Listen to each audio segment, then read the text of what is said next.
Welcome back. Well, today's book takes place in Brazil. So, where is that? Here is a map showing Brazil in orange on a map of the world.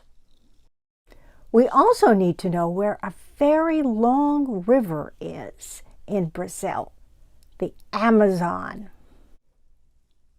Located in northern Brazil, the Amazon River shown here is marked in red. And here is another picture showing all the tributary rivers that flow into it. So the whole area is called the Amazon Basin. And most of the Amazon Basin is rainforest. So what does a rainforest look like? We have a rainforest right here in Washington State. The Hoh rainforest in our Olympic National Park. And here are two pictures of the Amazon rainforest. Except the Amazon rainforest is huge compared to our rainforest in the Olympic National Park. The Amazon rainforest basin area, it's almost as large as the entire United States. So let's read and see what happens in a very small village along the Amazon River. The Young Teacher and the Great Serpent. Written by Irene Vasco. Translated from the Spanish by Lawrence Schimel, with illustrations by Juan Palomino. Irene is a children's writer, translator, and educator. For many years, she conducted reading workshops and programs in remote indigenous and agricultural communities. She was born in Colombia, South America, just north of Brazil, and she lives there now. But she feels like she's from many places. She says, if I go to Brazil, I think I'm Brazilian because my mother was from there. If I go to Venezuela, I also feel like I'm from that country, since it is where my daughter and my two oldest children grew up. Plus, if I ever had to go to Russia or Slovakia, I would look up my grandparents' birthplaces there. Lawrence has written or translated over 200 books and is a bilingual American writer and translator, Spanish and English. He was born in New York City, received his BA in literature from Yale, and now splits his time between Madrid in Spain and New York City. Juan was born in Mexico City. He studied philosophy at the National Autonomous University of Mexico, but decided to follow his talent and became an illustrator of books for children and youngsters. He's even started his own illustration teaching program at his old college.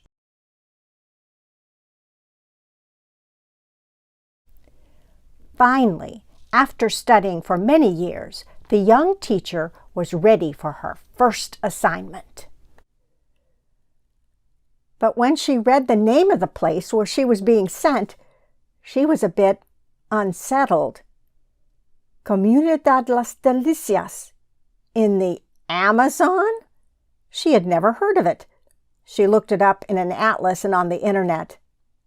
In the end, it was quite clear. She was going to work in the middle of the jungle. That's fine. Wherever it is, there will be children who want to read and write and learn geography, science, and math.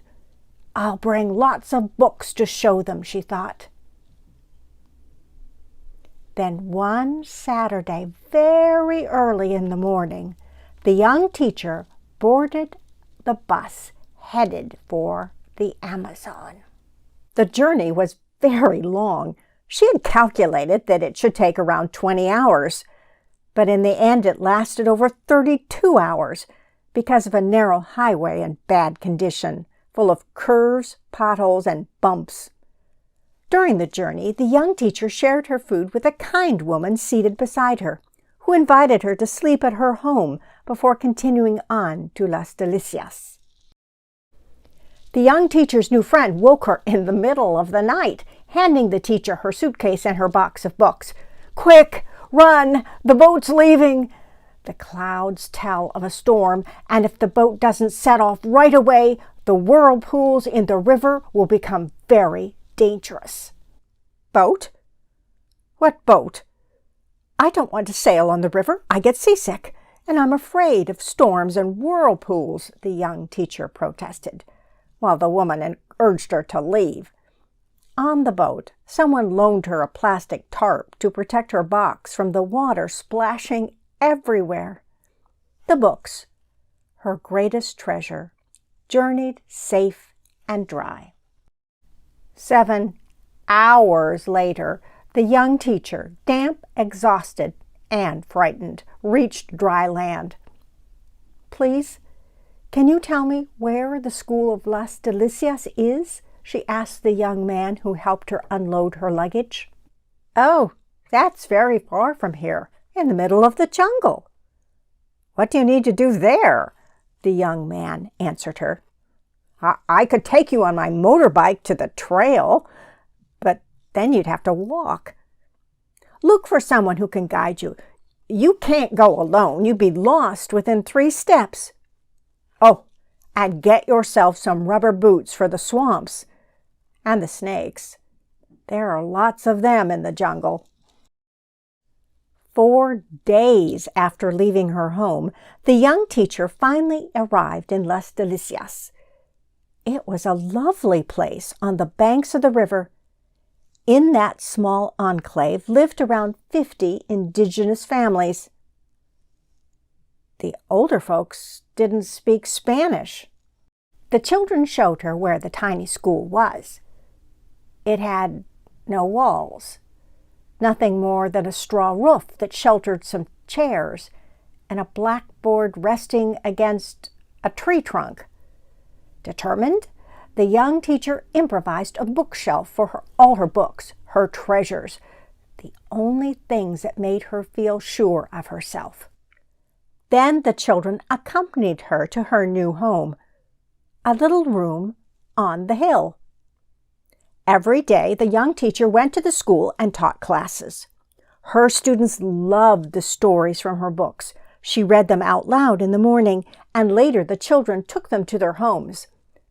They were content to leave with a few books beneath their arms, and the teacher often saw her students exchanging them. She also noticed the mothers and grandmothers looking at the books with curiosity and attention. One day, the children ran by the school, frightened. "Teacher, the great serpent is awake. It's dangerous, and the school is right next to the river," they said. And they fled toward the hill. Don't leave. We've got a geography lesson," the young teacher said, trying to get her students to stay. "Run, teacher, run! We have to reach the high ground. The great serpent is on its way. It's angry because the colonizers have built all along the riverbank. The rain comes from the north. The great serpent woke up and it's coming this way." "Great serpents don't exist. Those are legends. Don't go, children. Please, we have a lot to learn today," the young teacher begged.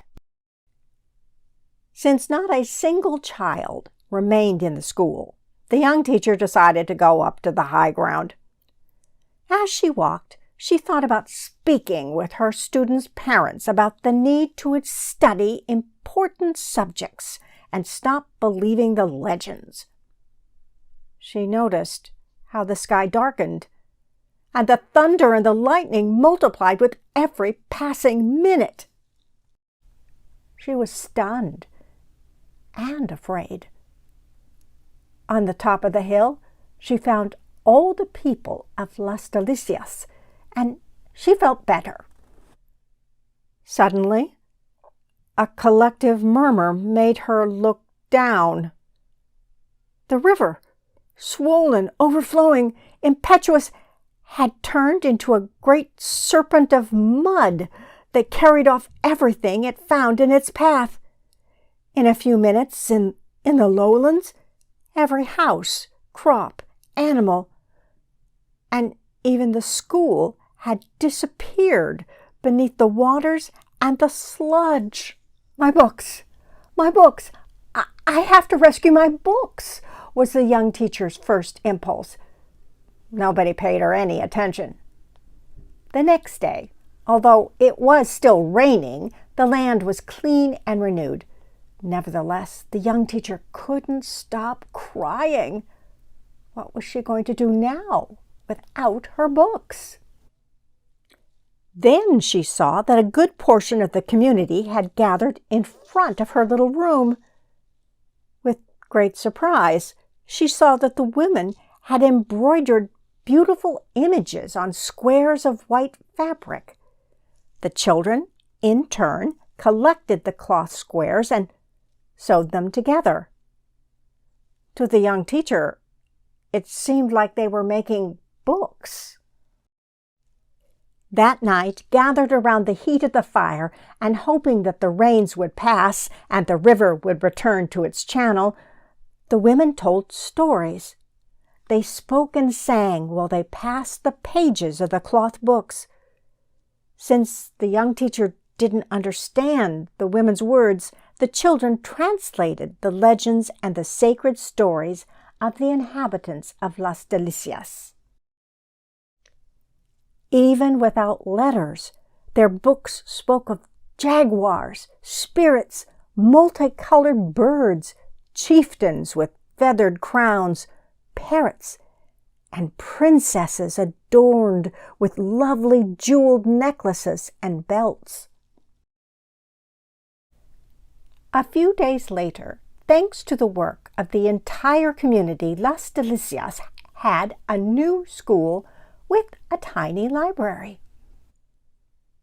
It was built from bamboo and palm, with a new blackboard and chairs, and of course, with a special place for the cloth books, which day by day multiplied, thanks to the hands of the community's embroiderers and storytellers.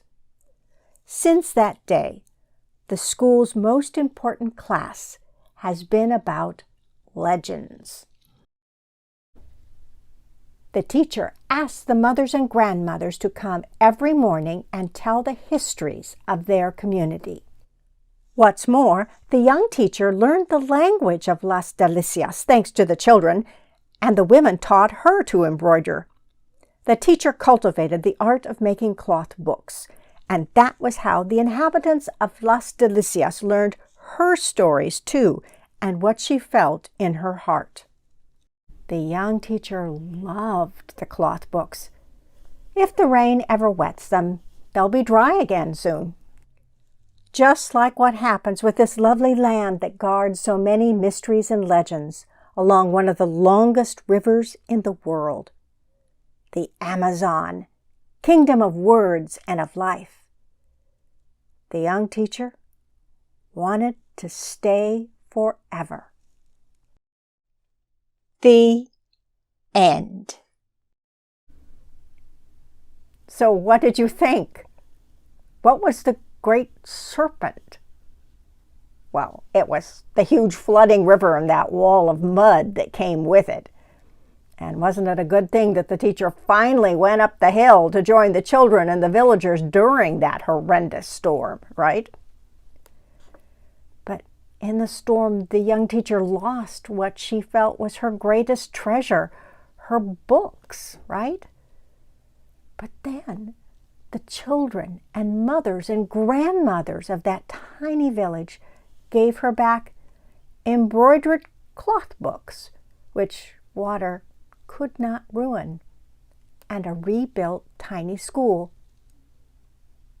And what did the young teacher learn? She learned that the villagers' stories and legends of their people had meaning and were very important to them. And she, who at the beginning was horrified that she had been sent so far into the jungle, discovered that She loved this place and this people who loved and cared for her in return. A lesson for us all, right? All of us, no matter where we're from, we're all God's children. And loving God and loving our neighbor as we love ourselves does indeed sum up what is most important about our life. Not the number of our toys, or in my case, the number of my books, but love and connections. See you next week.